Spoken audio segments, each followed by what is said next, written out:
চলতি বছরের 12 জুলাই ভারতের শীর্ষ ধনী মুকেশ আম্বানির ছোট ছেলে অনন্ত আম্বানির সঙ্গে সাত পাকে বাধা পড়েন রাধিকা মার্চেন্ট। অনন্ত রাধিকার রাজকীয় আয়োজনের বিয়েতে উপস্থিত ছিলেন বিশ্বের নামজাদা সব তারকারা। বিয়ের 4 মাসের মধ্যে শোনা যায় আম্বানি পরিবারে নাকি আসতে চলেছে নতুন অতিথি। শীঘ্রই নাকি মা হতে চলেছেন রাধিকা মার্চেন্ট। অবশ্য বেশ কিছুদিন আগে থেকে চলছিল এই জল্পনা।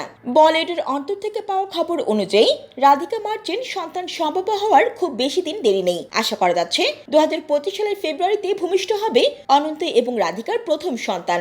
যদিও আম্বানি পরিবারের তরফ থেকে এমন কোনো কথা নিশ্চিত করা হয়নি। কোনো কোনো মহল এটাকে ভুয়া বলে দাবি করছেন, কিন্তু ফের শিরোনামে রাধিকা। বিয়ের পরে এই প্রথমবার নিজের নাম বদলে ফেলেন আম্বানি পরিবারের ছোট বউ। সামাজিক মাধ্যমে নিজের নাম রাধিকা মার্চেন্ট থেকে বদলে রাধিকা আম্বানি করেন তিনি। এই বদলটি সামনে আসতে শোরগোল নেট মাধ্যমে। ভারতীয় গণমাধ্যমের খবর, রাধিকা মার্চেন্টের আম্বানির নাম পরিবর্তনের পর তা জানতে গুগলে 5,000-এর বেশি সার্চ হয়েছে। প্রায় 1000% বৃদ্ধি পেয়েছে সার্চ। সম্প্রতি নিজের 30তম জন্মদিন জাঁকজমক করে উদযাপন করেছেন রাধিকা। মুম্বাইয়ের অ্যান্টিলিয়ার বাসভবনে আম্বানি বধূ হিসেবে তার প্রথম জন্মদিন উদযাপন করা হয়েছে। ঘনিষ্ঠ বন্ধু বান্ধব এবং পরিবারের সদস্যরা উপস্থিত থেকে এই উদযাপনে কেক কেটে জন্মদিন পালন করেন। প্রতীক টিভি নিউজ ডেস্ক।